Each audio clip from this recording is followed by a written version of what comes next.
1월 18일 오늘 만난 성경 말씀은 신명기 8장 2절에서 3절 말씀입니다. 당신들이 광야를 지나온 40년 동안 주 당신들의 하나님이 당신들을 어떻게 인도하셨는지를 기억하십시오. 그렇게 오랫동안 당신들을 광야에 머물게 하신 것은 당신들을 단련시키고 시험하셔서 당신들이 하나님의 계명을 지키는지 안 지키는지 당신들의 마음속을 알아보려는 것이었습니다. 주님께서 당신들을 낮추시고 굶기시다가 당신들도 알지 못하고 당신들의 조상도 알지 못하는 만나를 먹이셨는데 이것을 사람이 먹는 것으로만 사는 것이 아니라 주님의 입에서 나오는 모든 말씀으로 산다는 것을 당신들에게 알려주시려는 것이었습니다. 아멘. 오늘 만나로 만나주시는 하나님을 기대합니다. 신명기에는 유독 기억이라는 단어가 많이 등장합니다. 성경 어플로 단어 검색을 해보면 다른 책들에 비해 기억이라는 단어가 신명기 안에 압도적으로 많이 나오고 있습니다. 신명기라는 책이 지나온 과거의 시간들을 돌아보면서 선포하고 당부하는 내용들이 많이 나오기 때문입니다. 하지만 사실 기억이라는 단어 자체보다 기억의 내용이 무엇인지가 더 중요합니다. 본문 2절을 개역개정으로 보면 이렇게 말합니다. 내 하나님 여호와께서 이 40년 동안에 내게 광야길을 걷게 하신 것을 기억하라. 표현을 자세히 보시면 하나님께서 걷게 하신 것을 기억하는 것입니다. 내 힘으로 걸어낸 것을 기억하라가 아니죠. 저는 이 지점이 신앙인과 비신앙인이 확연하게 구별되는 지점 중에 하나라고 생각합니다. 어떤 기억을 그 존재와 마음에 더 많이 담고 살아가는가에 대한 부분입니다. 신앙이 없는 사람들은 주로 내 힘으로 걸어낸 것들을 기억하는 경우가 많습니다. 나의 노력으로 걸어냈던 시간들, 나의 능력으로 성취했던 사건들에 대한 기억 말입니다. 그러나 신앙인은 자신의 삶에 존재하는 절대자의 흔적을 기억하는 사람들입니다.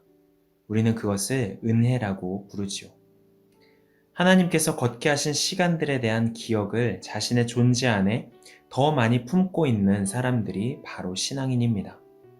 내가 걸어온 줄 알았던 순간들도 사실은 내가 미처 깨닫지 못했던 하나님의 도우심이 있었다는 것을 기억하는 사람들. 그래서 나의 지나온 삶과 걸음 속에 담겨져 있는 하나님의 선물과 같은 은혜를 고백하는 사람들인 것입니다. 그런 기억을 우리의 존재 안에 더 많이 품고 살아갈 때 우리가 이르게 되는 결론이 있습니다. 바로 3절 말씀에 나옵니다. 이것은 사람이 먹는 것으로만 사는 것이 아니라 주님의 입에서 나오는 모든 말씀으로 산다는 것을 당신들에게 알려주시려는 것이었습니다. 하나님께서 우리를 걷게 하신 기억들은 결국은 인생의 진리에 다다르게 합니다. 우리를 살게 하고 움직이게 하고 존재하게 하는 것이 다름 아닌 하나님의 말씀이라는 것입니다. 내 힘으로 걸어낸 것을 더 많이 기억하는 사람들은 더 많은 소유와 물질을 축적하고 끌어모으는데 온 마음을 빼앗기게 됩니다. 내 양손에 더 많이, 더 높이 쌓아야만 살 수 있다고 생각하기 때문입니다. 그러다 보면 필연적으로 타인을 사랑의 대상이 아닌 경쟁의 대상 또는 착취의 대상으로 바라보기 쉽게 됩니다. 반면에 하나님께서 나를 걷게 하신 것을 기억하는 사람은, 그래서 하나님의 말씀이 나를 살아가게 한다는 것을 깨달은 사람은 먹고 사는 문제에만 마음을 빼앗기지 않습니다. 더 많이 축적하고 모아야만 살 수 있다고 생각했던 강박이 깨뜨려졌기 때문입니다. 내게 주어주신 작은 것들을 흘려보내며 나눌 수 있는 삶으로 전환할 수 있게 됩니다. 그리하여 타인을 경쟁의 대상이 아닌 사랑을 나누고 흘려보내야 하는 목적으로 바라볼 수 있게 됩니다. 사랑하는 성도 여러분, 우리 잠시 지난 시간 우리를 걷게 하셨던 하나님을 기억해 보면 좋겠습니다. 무심하게 넘겨버렸었지만 사실은 하나님께서 우리를 걷게 하셨던 소소한 기억들 말입니다. 하나님은 다양한 방법으로 우리 삶에 개입하셔서 우리를 걷게 하신다고 믿습니다. 선물 같은 소중한 사람들과의 만남으로, 우연한 기회로, 때로는 한 줄기의 위로로, 불현듯 스치는 깨달음으로, 가슴 저리게 아픈 시간들이지만 그 안에서 넓고 깊게 성숙하게 하심으로. 이렇게 생각해보면 내 삶의 순간순간 걷게 해주셨던 하나님에 대한 기억이 새삼스레 발견되어지고 깨달아지게 됩니다. 그리고 그 기억이 마침내 우리로 하여금 인생의 참된 진리를 바라보는 시야를 회복시켜 줄 것입니다. 오늘 하루도 내가 숨쉬고 살아가게 하는 것은 바로 하나님의 살아있는 말씀이고 그 안에 담긴 은혜라는 진리 말입니다. 우리가 포기하고 싶을 때, 삶의 의미를 느끼지 못하고 공허함과 막막함의 늪에 빠져 있을 때, 하나님의 말씀은 포기하지 않으시고 몇 번이고 우리를 찾아올 것입니다. 그래서 다시 우리를 늪에서 건져주시고 우리의 작은 가슴에 새로운 의미와 꿈을 불어넣어 주실 것입니다.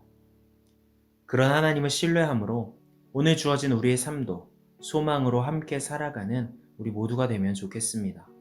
함께 기도하시겠습니다.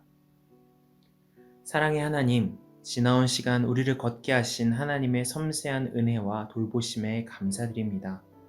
오늘 하루도 나를 살게 하고 걷게 하고 존재하게 하시는 하나님의 은혜에 힘입어 소망 중에 살아갈 수 있게 인도하여 주시옵소서. 예수님의 이름으로 기도드립니다. 아멘. 이제 두 가지 기도 제목으로 함께 기도합니다. 첫 번째로 오늘의 말씀을 따라 기도하겠습니다. 지난 시간 나를 걷게 하신 하나님을 기억하며 오늘 하루도 말씀의 은혜에 힘입어 소망 중에 살아가게 하옵소서. 두 번째로 사회와 환경 위에 기도합시다.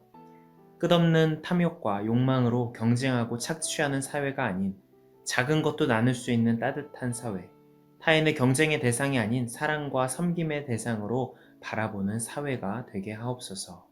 라는 기도 제목으로 기도하신 후에 개인 기도로 나아가시겠습니다.